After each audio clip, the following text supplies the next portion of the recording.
साम्राज्य न्यूज, सामान्यांचा असामान्य आवाज।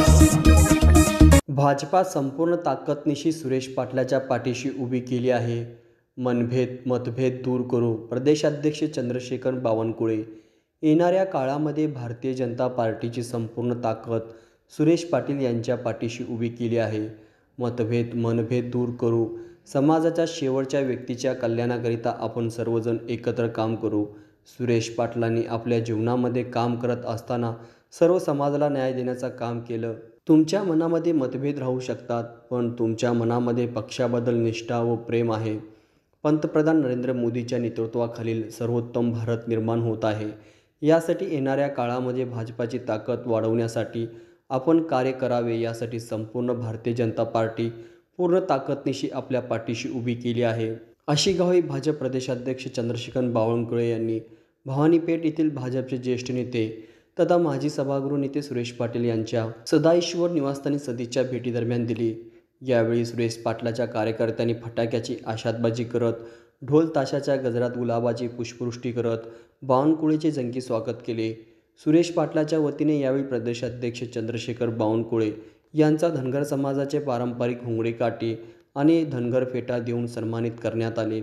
यावेळी अक्कलकोट विधानसभा मतदारसंघाचे आमदार, भाजप जिल्हाध्यक्ष सचिन कल्याण शेट्टी, माजी खासदार अमर साबळे, भाजपा शहराध्यक्ष नरेंद्र काळे, महाराष्ट्र प्रदेश सरचिटणीस विक्रांत पाटील, सोलापूर जिल्हा सरचिटणीस मनीष देशमुख, दैनिक तरुण भारतचे संपादक विजयकुमार पिसे, अनुसूचित जाती जमातीचे सचिव राजकुमार माने आदीची यावेळी प्रमुख उपस्थिती होती।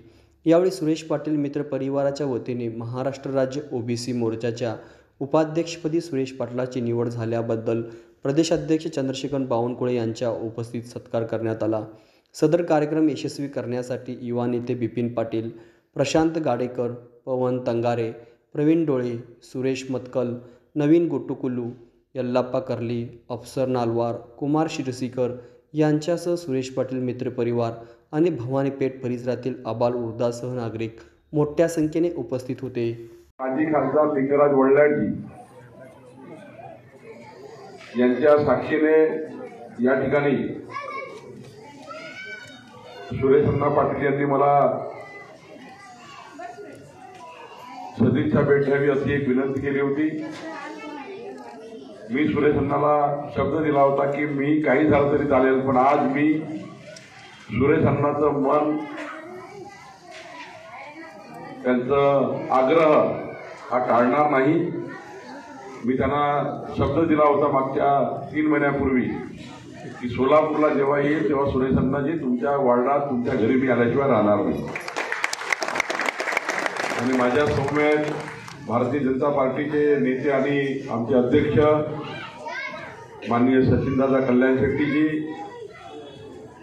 आमचे शहराचे अध्यक्ष माननीय नरेंद्र काळेजी, आमच्या पक्षाचे राज्याचे उपाध्यक्ष आणि या लोकसभेचे समन्वयक माननीय अमर साबळेजी, आपल्या पक्षाचे महासचिव माननीय विक्रांत पाटीलजी, माननीय सुभाष तेजवालजी, हेमंत पिंगळेजी, राजाभाऊ मानेजी, संगीता जाधवजी, अशोक लहांडेजी, आता ज्यांनी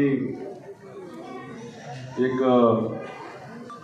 या ठिकाणी माझा सत्कार केला, माननीय युवराज भैया, उपस्थित सर्व पदाधिकारी, सर्व डिपॉझिट जप्त करण्यासारखं म्हणजे 50-100 मतं काँग्रेस राष्ट्रवादीला पडणार नाही, पण सर्वात जास्त मतं पडतील। कारण दादासाठी या ठिकाणी शहर उत्तरमध्ये फार मोठं काम आहे। मला एवढं म्हणायचं की दादा, तुमचं बोलायचं ऐकायचं फार इच्छा आहे। तुम्ही सोलापूर जिल्ह्याचं आमदार आहात, आमचा अध्यक्ष आहात, तुम्ही पण पुढलं पाहिजे, नरेंद्र काय मी थोडं पुढलं पाहिजे असं कळकळीत घेण्याचं मी त्यात बोलत नाही।